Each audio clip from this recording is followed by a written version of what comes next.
warahmatullahi wabarakatuh. Waalaikumsalam. Alhamdulillah rabbil alamin. Wassallallahu wasallam wa baraka ala nabiyyina Muhammadin wa ala alihi wa ashabihi ajma'in. Amma ba'd. Para jemaah kaum muslimin dan muslimat, Bapak Ibu yang dirahmati dan berkahi oleh Allah Subhanahu wa taala, melanjutkan membahas min usul akidah Ahlussunnah wal Jamaah, di antara prinsip-prinsip dasar akidah Ahlussunnah wal Jamaah. Sebagaimana diberitakan oleh Nabi SAW tentang peristiwa akhir zaman, yaitu umat Islam ini akan berpecah belah menjadi beberapa golongan. Di dalam hadis kepada 73 golongan. Nabi menyebutkan kulluha finnar, semuanya terancam neraka di dalam kesesatan, kecuali hanya satu yang benar, kata Nabi. Nah, kita beragama, beribadah seperti ini harus mencari mana kelompok yang benar tersebut. Dan tidak perlu pengakuan. Yang penting itu bagaimana hakikat seorang meniti kebenaran. Nah, kelompok yang benar itu ada beberapa nama. Yang pertama, Nabi menyebut adalah kelompok yang selamat, ya. Sebab kata Nabi, semuanya di neraka kecuali satu yang selamat berarti. Dan selamat ini di dua tempat, cuma di dunia selamat dari kesesatan dan di akhirat selamat dari api neraka. Diistilahkan kelompok yang selamat ini adalah al-firqah an-najiyah, golongan yang najiyah itu yang selamat. Dan tidak perlu dibuat ormas, misalnya ormas firqah najiyah, tidak perlu, karena ini sifat. Seperti tidak perlu membuat ormas muslim, tidak perlu, karena muslim itu sifat.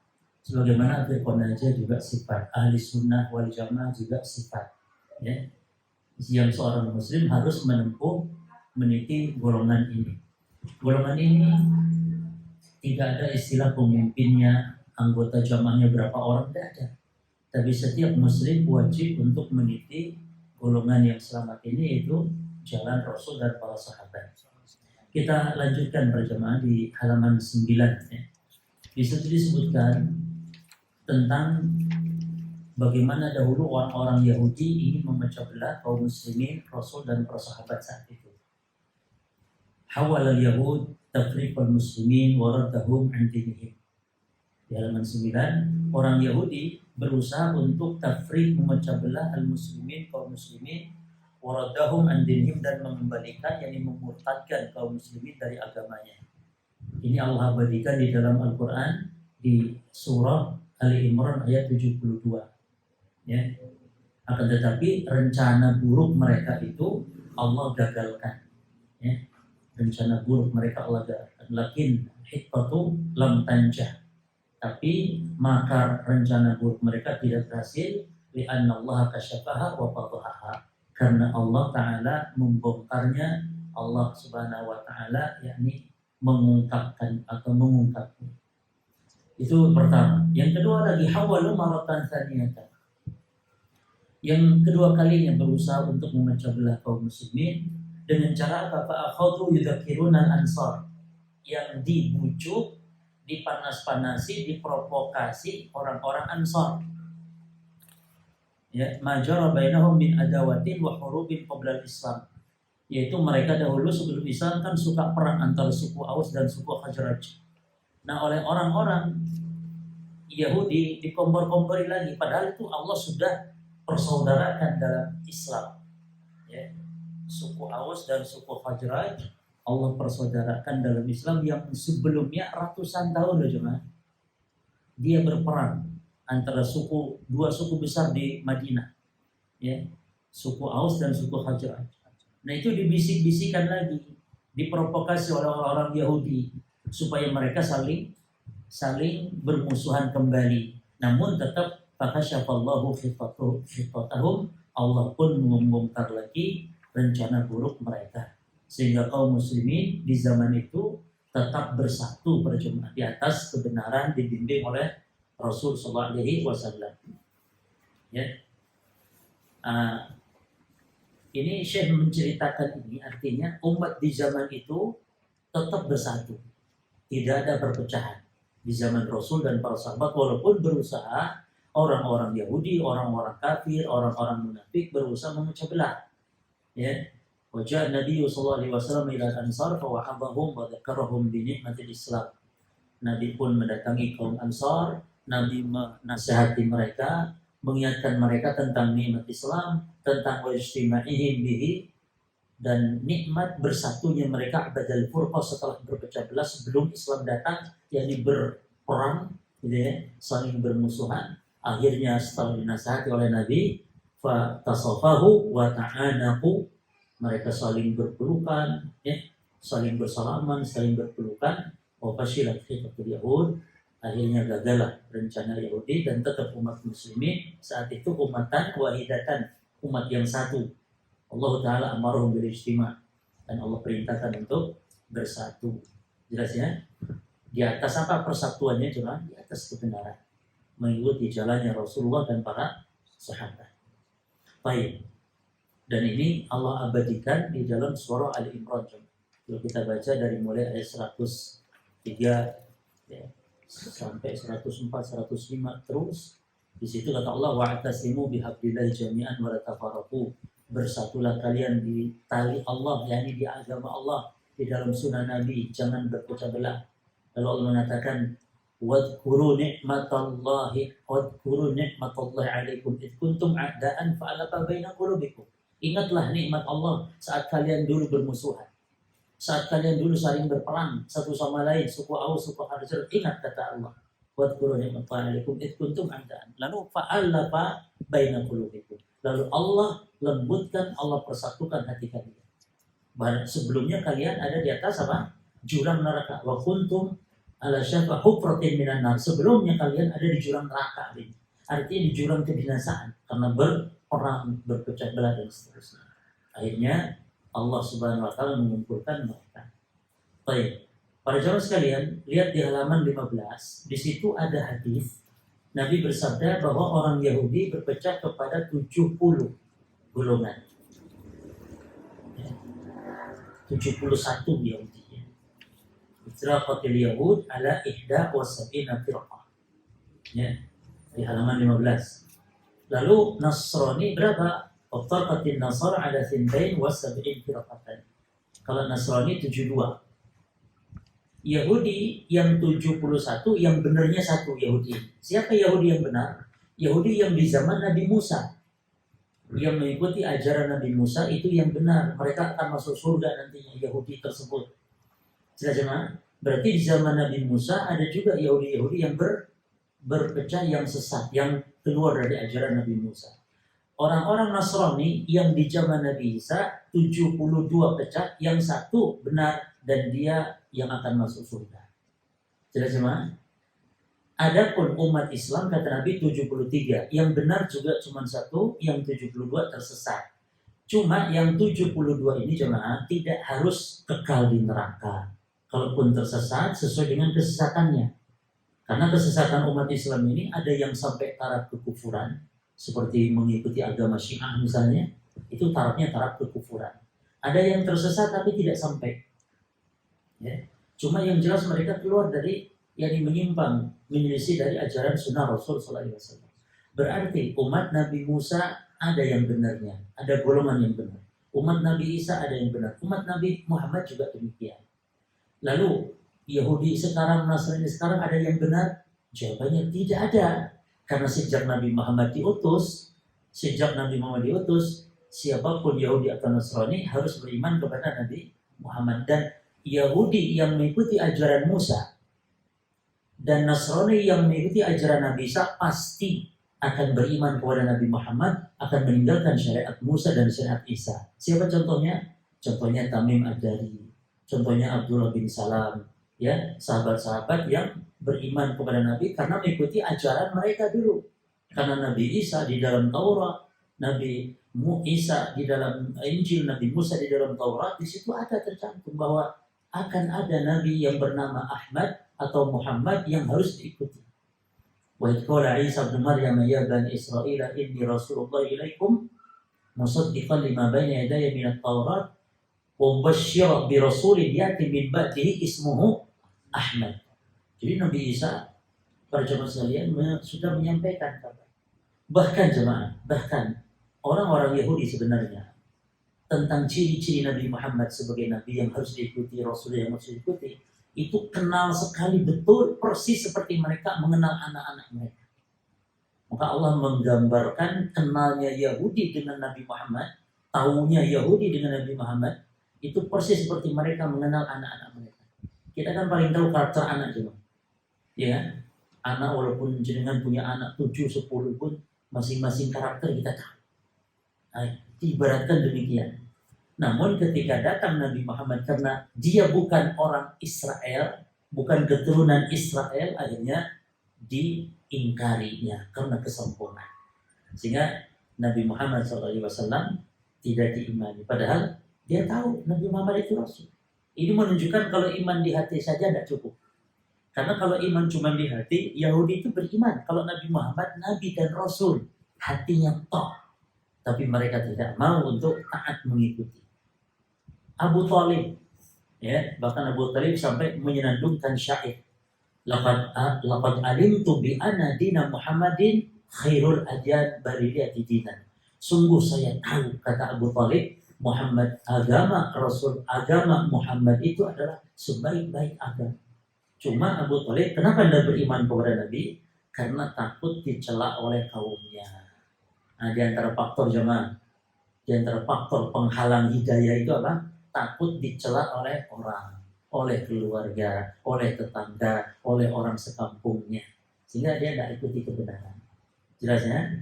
Jadi orang-orang yang beriman kepada Nabi Musa, beriman kepada Nabi Isa dahulu di zamannya, itu mereka akan masuk surga karena itu ajaran yang hak, yang benar.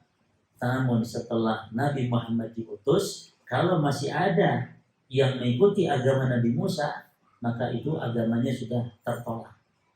Agama Nabi Isa masih diikuti, tertolak. Karena harus mengikuti syariat siapa? Nabi Muhammad. Jadi begini ibaratnya cuma. Agama Nabi Musa, Nabi Isa itu, agama sebelum agama Nabi Muhammad itu agamanya asli cuma. Sebagaimana agama Islam ini juga asli, hanya bedanya kalau agama dulu sudah expired. Asli tapi expired. Kalau agama Nabi Muhammad, ya asli, ya update. Setiap orang harus mengikuti yakni jalur-jalur yang expired atau yang update cuma. Yang update.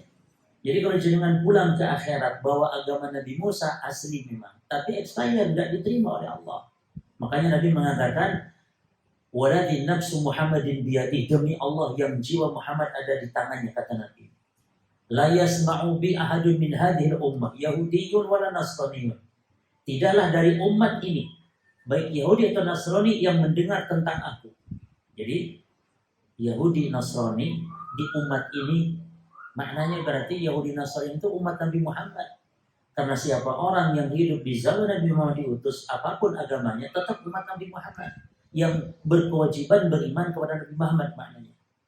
Jadi umat Nabi Muhammad itu ada dua macam namanya. Ada yang sudah beriman seperti kita alhamdulillah, ini umatul ijabah namanya.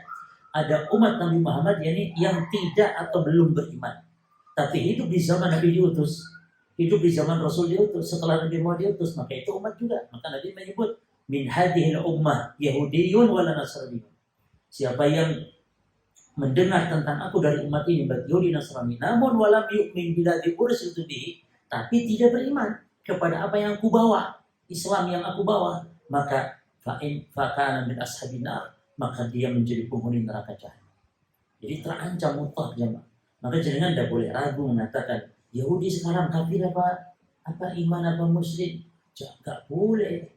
Enggak boleh ragu, enggak boleh. Harus tegas kafir. Karena Allah mengatakan di Quran, innal ladzina kafaru min ahli kitab, sungguhnya orang-orang yang kafir dari kalangan ahli kitab. Siapa ahli kitab? Mereka yang diberi kitab Taurat dan Injil, yaitu al-Yahud wa an-Nasara.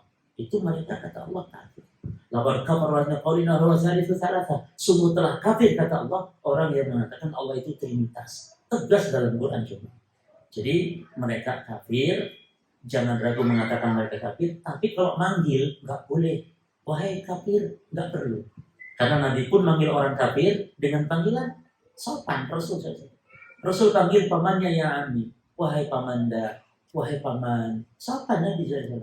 Kita pun kalau manggil teman yang kafir mungkin atau tetangga kita yang kafir, tidak boleh, kafir, non muslim, tidak perlu juga ngomong non muslim, tapi panggil namanya. Ya, baik. Hanya tidak boleh manggil sayyid dalam Islam. Orang kafir nggak boleh dipanggil sayyid. Orang munafik juga nggak boleh dipanggil sayyid. Tapi panggil saja biasa. Sayyid itu panggilan kehormatan, tuanku, sayyid. Sayyid, kalau kita panggil Nabi Muhammad ya Sayyidana ya Muhammadin, Sayyid Rasulullah, Sayyid. Tapi orang kafir jangan dipanggil sayyid. Ini untuk menunjukkan mengagungkan, tidak boleh. Panggil nama biasa, Pak Petrus, ya. Pak Johnson, ya. Baik.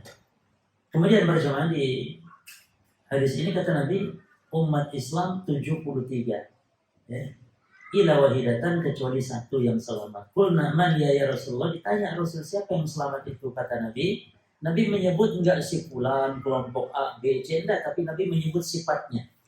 Cirinya itu man kana ala mithli ma ana alaihi wa ashabi. Yaitu siapa orang yang siapapun, orang manapun, orang Pasuruan juga. Bukan orang Mekah Madinah saja, orang Pasuruan juga. Siapapun yang berjalan di atas petunjukku dan para sahabat. Maka sering para ulama kita kalau beragama ikutlah Rasul dan para sahabat, para sahabat, para sahabat. Karena demikian jaminan kebenaran ada pada mereka. Waqad waqa'a ma akhbara bihi sallallahu alaihi wasallam, dan sungguh telah terjadi apa yang dikabarkan Nabi. Karena kalau tidak terjadi, Nabi mengkabarkan tapi kok tidak terjadi, berarti Nabi Muhammad dusta. Makanya justru ketika umat Islam sekarang berpecah belah, ini menunjukkan mukjizat Nabi. Kalau umat Islam tidak berpecah belah, oh berarti Nabi salah. Karena Nabi mengkabarkan umat Islam akan berpecah belah. Ingat jemaah, yang berpecah belah itu umatku loh ya, bukan Islam. Islam itu hak satu saja, tapi umatnya mengamalkan Islam macam-macam. Ajaran Islam satu, hak jalan kepada Allah juga satu jemaah. Tolong jangan sampai keliru dengan pepatah banyak jalan menuju Mekah.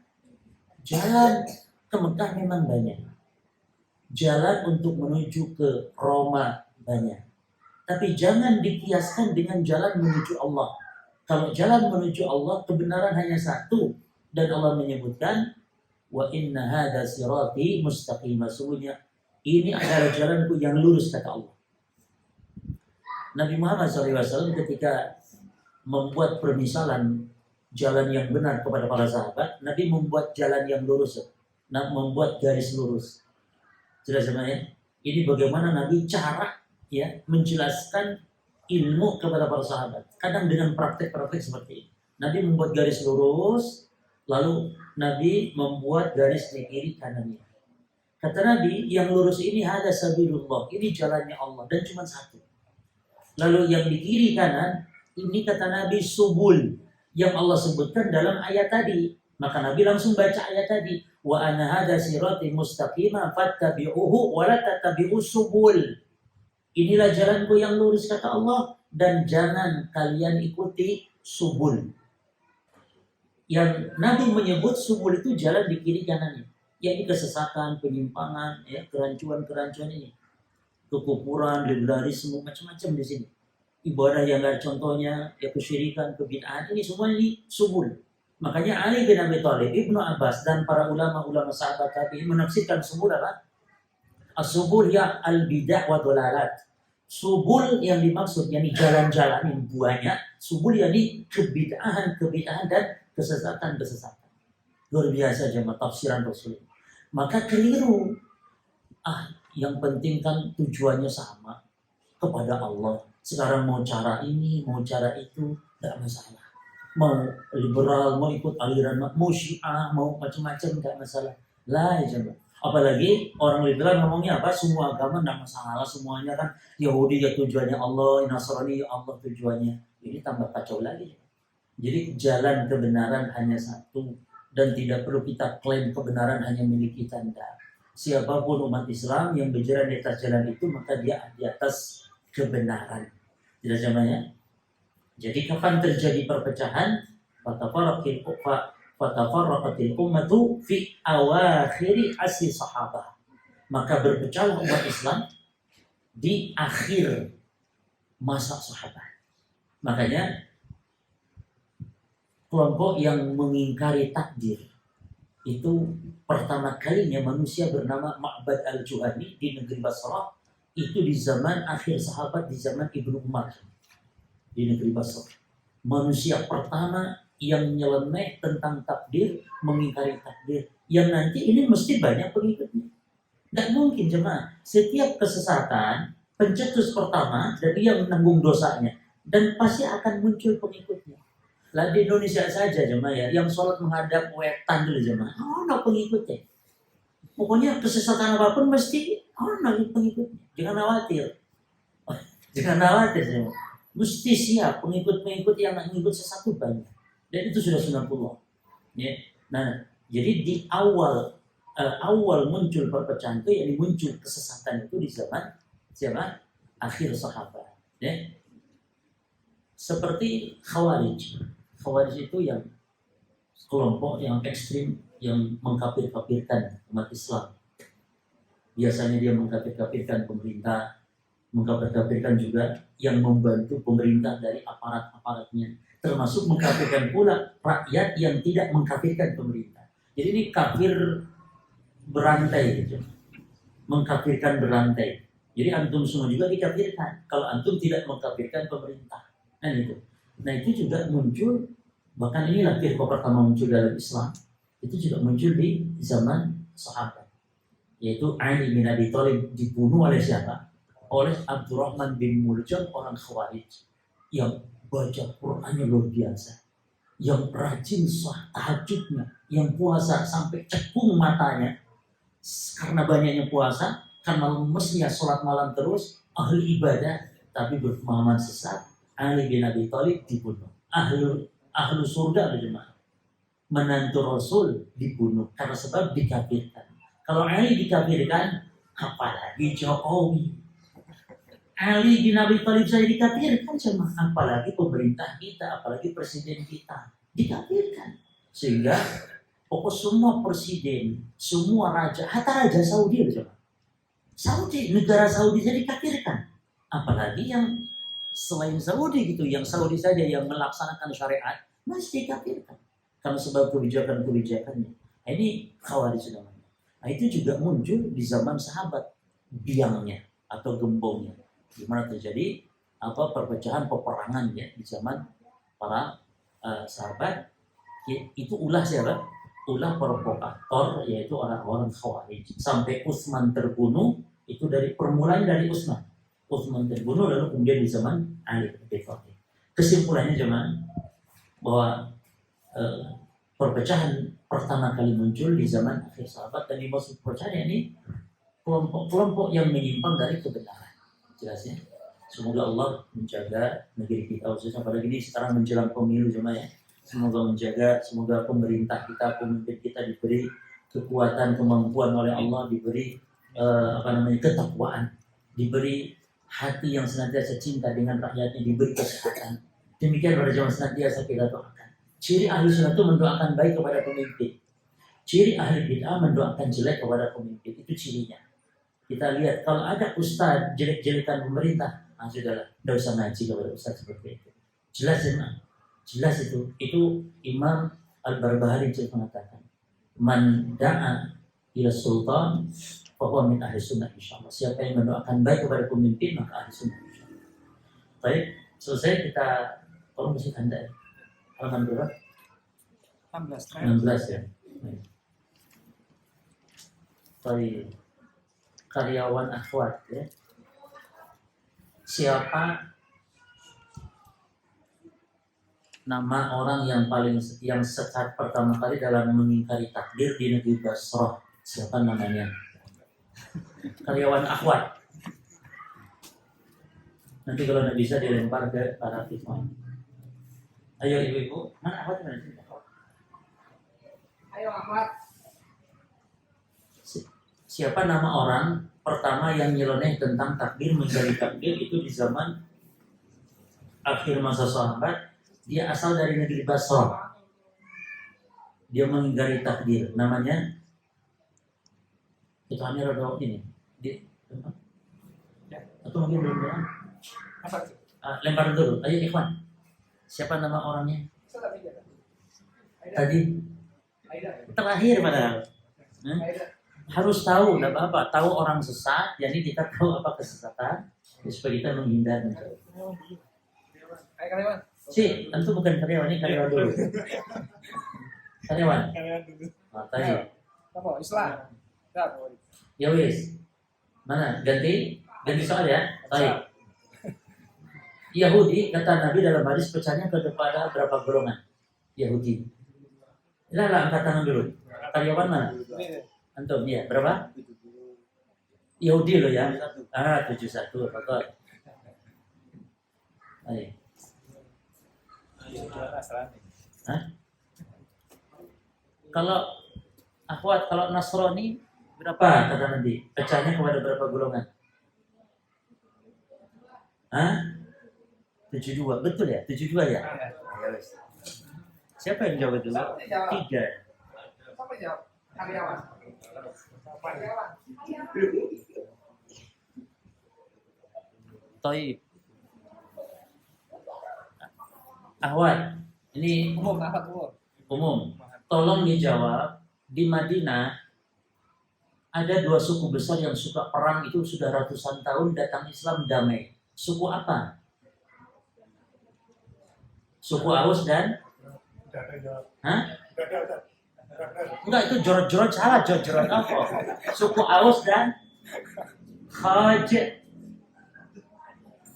Khazraj. Ya wes.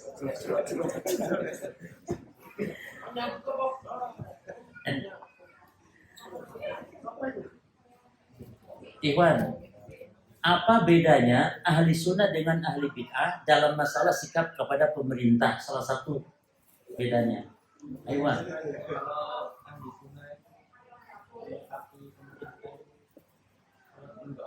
Mendoakan baik, semoga selamat, semoga sehat ya. Ini ahli bid'ah. Jelek, semoga binasa, semoga mati ya. Cukup ya. Baik, demikian Allah alam. Subhanallah wa bihamdika asyhadu an la ilaha illa anta astaghfiruka wa atubu ilaik. Wassalamualaikum warahmatullahi wabarakatuh.